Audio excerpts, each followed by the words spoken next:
역사 논픽션 본 헌터 제38화 살구쟁이 찡그린 남자. 쓴 사람 고경태, 읽는 사람 김보경. 남자가 찡그렸다. 살벌한 사진 한 장을 본다. 트럭 사진이다. 앞에서도 찍고 뒤에서도 찍었다. 이른바 지무시 트럭, GMC, 제너럴 모터스 미군 트럭. 짐칸에 사람들이 빽빽하다. 모두 죄수 유니폼을 입었다. 손이 뒤로 묶였다. 고개를 숙였다. 뒤편에 한 남자만이 찡그린 표정으로 얼굴을 들었다. 왼쪽 모서리에 철모를 쓰고 서 있는 군인은 소풍이라도 나온 듯 밝은 얼굴이다. 영국 런던에서 발행한 사진 잡지 픽처 포스트 1950년 7월호에 실린 사진이다. 기사의 제목은 워 인 코리아이고 오스트레일리아 기자가 찍었다고 알려져 있다. 이곳은 충남 공주 상황동의 한 야산 근처 도로다. 사진 기자는 트럭에 실려온 이들이 산으로 끌려오기 직전 트럭에 다가가 다양한 각도에서 카메라 셔터를 눌렀다.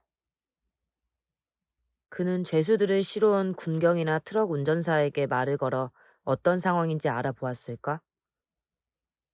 죄수들이 트럭에서 내렸다면 그 다음에 어디로 가는지 물어보고 그 뒤를 따라가 취재하려는 시도는 해봤을까?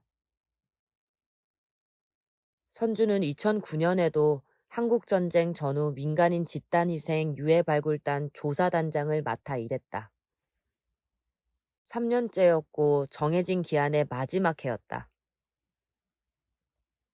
그해 6월 10일부터 진주 문상읍 상문리 진성고개를 시작으로 6월 12일 공주 상황동, 6월 15일 경산 코발트 광산, 6월 18일 한평 해보면 광암리에서 유해 발굴을 진행했다. 선주는 2007년, 2008년과 마찬가지로 전체 발굴을 총괄하고 감식을 도맡아 했다. 2008년 발굴 지역 중 갈명도에 가서 현장 실무를 책임졌던 것처럼 2009년에는 공주 상황동에 갔다. 선주는 트럭 속에서 얼굴을 찡그리던 남자를 떠올렸다. 그 남자를 찾으러 가는 길이었다. 현장은 공주대교에서 동쪽으로 4km, 금강을 따라 공주에서 대전으로 향하는 구도로가에 해발 76.3m와 91.4m 야산 사이 능선 계곡에 있었다. 오스트레일리아 기자가 사진을 찍은 도로에서는 직선으로 약 100m 거리였다. 행정구역상으로는 공주 상황동 산 29-19. 공주 사람들은 이곳을 왕촌 살구쟁이라고 불렀다. 15명 넘는 인원이 참여한 발굴은 6월 12일부터 7월 20일까지 장마철을 끼고 40일간 이어졌다.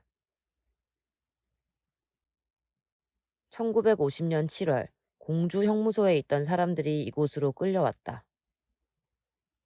한국전쟁이 발발한 직후인 6월 29일에서 30일경부터 공주 지역에서는 국민보도연맹원들을 잡아들이는 예비 검속이 이뤄졌다. 250에서 300여 명이 인근 지서에 일주일 가까이 구금되었다가 공주경찰서 유치장 또는 공주형무소로 이송되었다. 당시 공주형무소는 초만원이었다. 최대 수용 인원이 700여 명인데 보도연맹원들이 들어오면서 1000명에 이르렀다고 한다. 북한군은 빠르게 남하 중이었고 경찰과 형무소 경비대들은 철수를 준비하고 있었다. 공주형무소는 7월 12일 완전히 소개되는데 3일 전인 9일 이곳에 공주형무소에 수감돼 있던 좌익수들과 보도연맹원들이 끌려온다. 보도연맹원 중 일부는 공주 의당면 청룡리 도살장 뒷산, 연기군 송언리 욕골로도 끌려간다. 공주는 선주에게 너무나도 친숙한 곳이었다. 석장리가 지척이었다. 1968년 대학에 입학한 뒤 구석기 유물 발굴을 위해 박물관장 손 선생을 따라와 한 달씩 머물고 하던 바로 그 석장리였다. 뗀석기를 발굴한 손 선생에 의해 우리나라에도 구석기 시대가 있음을 처음으로 증명한 그 역사적 유적이었다. 석장리는 금강변이었다. 상황동도 금강변이었다. 둘은 금강을 사이에 두고 직선 거리로는 1km 남짓 거리에 있었다. 발굴 일정이 끝난 밤이면 석장리 구절골 골짜기 개울에 횃불을 들고 가 가재를 잡아 매운탕을 끓여 먹던 추억이 선주에겐 새삼스러웠다. 그때 석장리 사람들은 금강을 건너와 버스를 타고 상황동을 지나다녔다. 1960년대 석장리 시절의 선주는 금강 건너 야산 기슭에서 집단 처형 같은 끔찍한 일이 벌어졌으리라고는 상상하지 못했다. 상황동은 묻고 있었다. 신석기, 청동기, 철기시대와 산업혁명을 지나 인간이 우주선을 타고 달에 가던 20세기에는 돌조각으로 사냥을 하던 2만 5천 년 전보다 과연 문명화됐다고 말할 수 있는가? 석장리는 과거의 추억으로만 그치지 않았다. 선주는 석장리의 새 어르신을 일꾼으로 모셔왔다. 1964년부터 손 선생이 발굴 현장에서 인부로 고용했던 마을 사람들이었다. 고등학생이었던 영배는 환갑이 다 돼가고 있었다. 30대였던 나머지 두 사람은 팔순을 바라보았다. 돌조각이든 유해든 선주는 석장리 일꾼들이 우리나라에서 발굴을 가장 잘하는 사람들이라고 자신 있게 말할 수 있었다. 조그만 돌조각을 훼손하지 않고 다뤄야 하는 구석기 유물 발굴은 섬세한 손놀림을 요구했다. 상황동에서 이들은 흙 입자만 보고도 유해가 있는지 없는지를 금방 알아냈다. 모두 흙손, 트롤의 귀재였다. 발굴, 노출, 걷어내기 등 전 과정을 알아서 하도록 믿고 맡길 수 있었다. 위기 대응에도 능했다. 상황동 계곡에 갑자기 큰 비가 쏟아져 내리자 이들은 별일 아니라는 듯 농사용 비닐을 꺼내 양편의 나뭇가지에 걸고 줄을 당겨 커다랗고 쾌적한 텐트를 만들어냈다. 젊은 발굴단원들이 탄성을 터뜨렸다. 이제 찡그린 남자를 찾을 시간이었다. 트럭에서 내린 뒤엔 무슨 일을 겪었을까? 유해들은 모두 등을 마주한 채 얼굴을 양쪽 벽면을 향하고 결박된 채였다. 일부는 목에 깍지를 끼고 무릎을 꿇은 자세였다. 머리는 땅바닥을 향하고 있었다. 사전조사를 통해 이미 이곳에 유해가 분명히 있음은 알았다. 총 3개의 매장 구덩이가 나왔다. 첫 번째 구덩이의 경우 길이 15m, 너비 2.5m, 깊이 0.55m로 한쪽으로 길었다. 나머지 구덩이들도 비슷한 형태였다. 습한 점토성 토양인데다 산성도가 높아 유해의 보존 상태는 최악이었다. 머리뼈는 거의 없었으나 있어도 아주 얇아 잘못 만지면 부서졌다. 머리뼈에선 M1 소총 구멍이 보였고 탄피 대부분이 구덩이 안에 있었다. 가까운 거리에서 뒤통수에 총을 쏜 듯 했다. M1 칼빈 소총의 탄피가 모두 634개였다. 전체 유해는 317구였다. 이것은 유례없는 숫자였다. 2007년부터 국가독립기관인 진실화해를 위한 과거사 정리위원회 진실화해위에서 유해 발굴을 시작한 이래 한 번에 발굴해서 300구가 넘은 경우는 처음이었다. 이게 끝이 아니었다.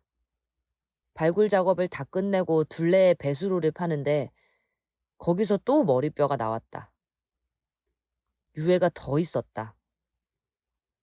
곧장 추가 발굴을 검토했으나 여의치 않았다. 4년 뒤인 2013년 10월에야 또 하나의 구덩이에서 재발굴에 들어갔고 80구를 더 찾아냈다. 2009년과 2013년 합해 397구가 나온 셈이다. 2013년에도 석장리 일꾼들이 왔다.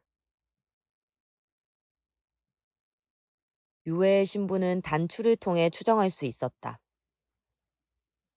갈색 단추는 공주영무소 단추였고 흰색 단추는 민간인 단추였다. 갈색 단추는 145개, 흰색 단추는 195개였다. 보도연맹원들은 공주경찰서가 수용하지 못해 공주형무소에 일주일도 안 되는 기간 동안 구금된 터라 죄수복을 입지 않았을 가능성이 컸다. 찡그린 남자는 이전부터 공주형무소에 있었던 죄수였을 것이다. 이들은 대부분 자익수로 1948년 봄에 일어났던 단독정부 수립 반대 투쟁 사건과 여순 사건 등에 연루되어 2, 3년의 단기형을 선고받은 이들이라고 했다. 2013년 10월에 상황동 발굴 현장에는 유족들이 많이 왔다. 현장에서 유품으로 안경이 나왔다는 보도가 나가자 한 60대 남자는 자신의 아버지가 똑같은 안경을 썼다면서 자신의 아버지임을 밝혀달라고 했다.